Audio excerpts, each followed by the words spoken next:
Assalamu alaikum, dear students. Second part of the poem Hope is the Thing with Feathers by Emily Dickinson.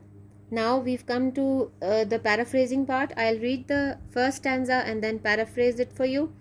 First stanza says, Hope is the thing with feathers that perches in the soul and sings the tune without the words and never stops at all.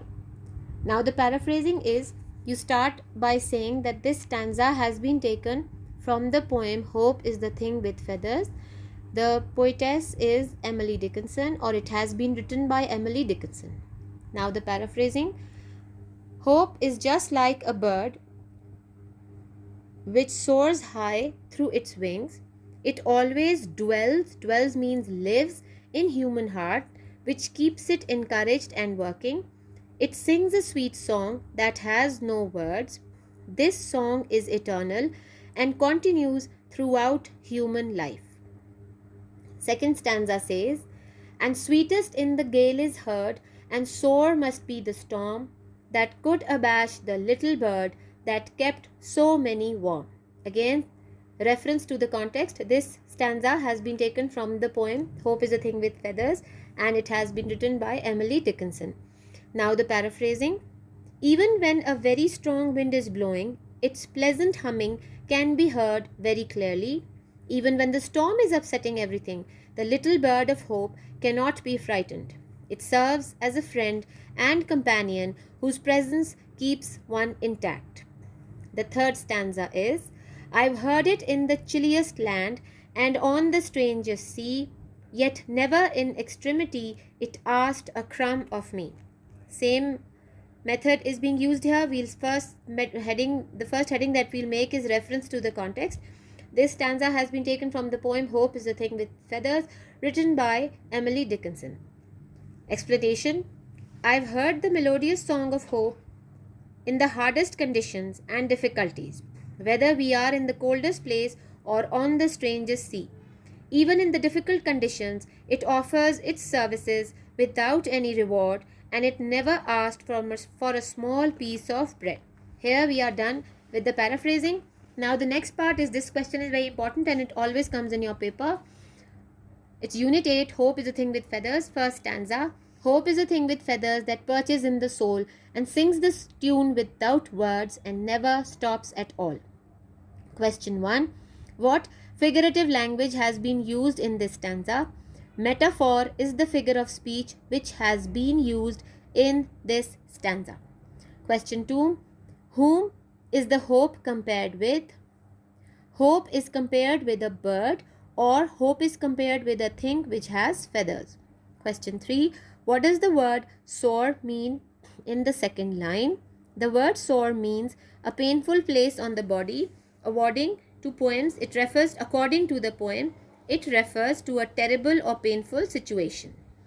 Question 4. What could abash the little bird? Storm could abash the little bird. What is meant by that kept so many warm? The above line means that bird of hope gave consolation and courage to the hopeless ones and kept people intact. Next question is, what kind of song does the bird sing? The bird of hope sings a song which is wordless. Question 7. Does the song stop? No, the song never stops. It continues under all circumstances. Question 8. Summarize the stanza. Hope is like a bird which lives inside our hearts. Its song is wordless and continues forever. Stanza 2. And sweetest in the gale is heard, and sore must be the storm that could abash the little bird that kept so many warm. Question 1. What is meant by gale? Gale means an extremely strong wind. Question 2. Explain the line, and sweetest in the gale is heard. The above line means that the pleasant song of hope gives courage to everyone who is surrounded by sorrows and worries. Question 3. What does the word sore mean in the second line? The word sore means a painful place on the body. According to the poem, it refers to a terrible or painful situation. Question 4. What could abash the little bird? The storm could abash the little bird. What is meant by that kept so many warm? The above line means that the bird of hope gives consolation and courage to the hopeless and kept people intact. What is meant by abash? The word abash means embarrassed and ashamed because of something that one has done. Question 7. Write the name of the poem and the poet. The name of the poem is Hope, the Thing with Feathers, and the name of the poetess is Emily Dickinson. Stanza 3. I've heard it in the chilliest land and on the strangest sea, yet never in extremity it asked a crumb of me. Question 1. What has been heard in the chilliest land? The courageous song of the bird of hope has been heard in the chilliest land. Who has heard the song on the strangest sea? The poetess herself has heard the song of hope on the strangest sea. Question 3. What has the bird of hope demanded? The bird of hope has not demanded anything. Even in the most extreme circumstances, it does not need a single crumb. Question 4. What is meant by crumb? Crumb means a very small piece of food, especially of bread or cake. Question 5. Summarize the stanza. I've heard the sweetest humming of the bird of hope in extreme circumstances. Even then, it does not ask for anything in return. Now, next part is our exercises.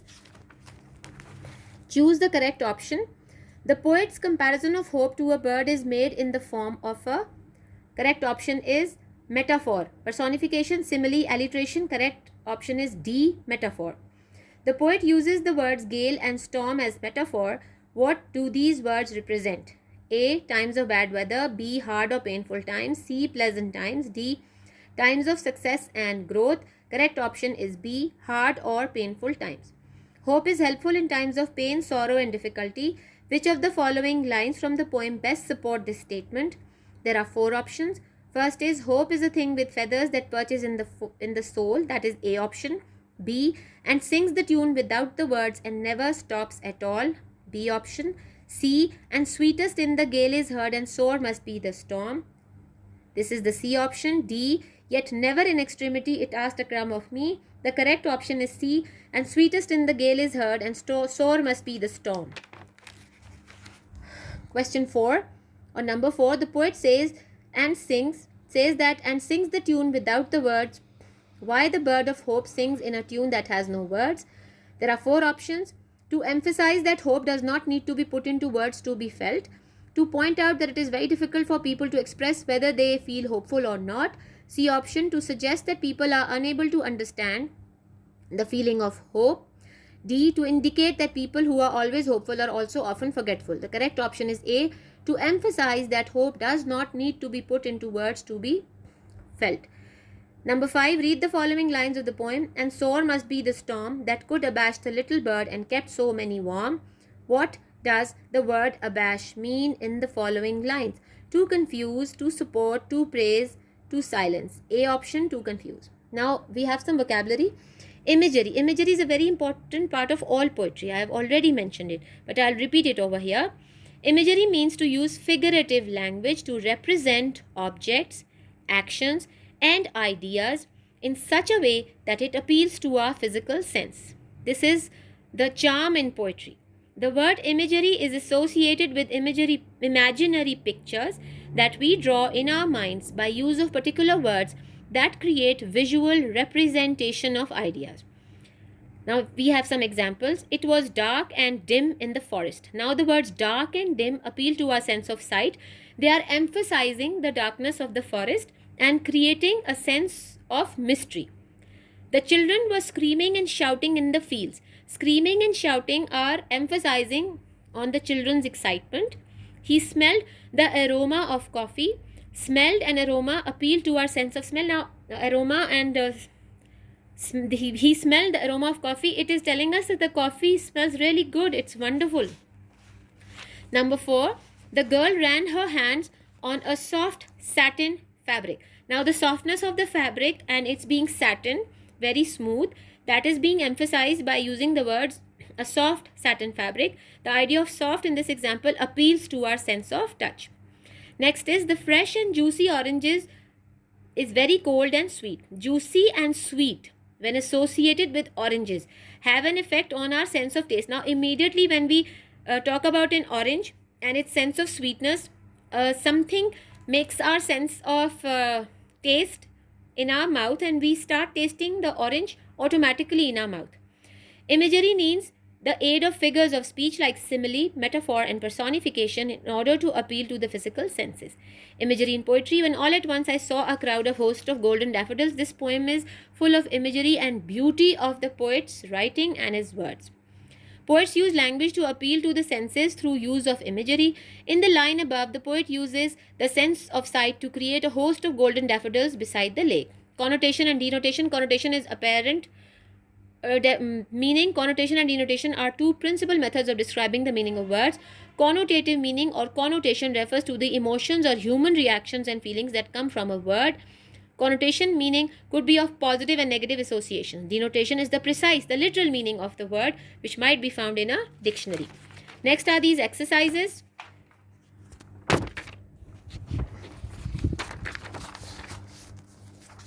This I'll send you in a little while. Now our video is complete. The second part of the poem is complete. Only the grammar is left.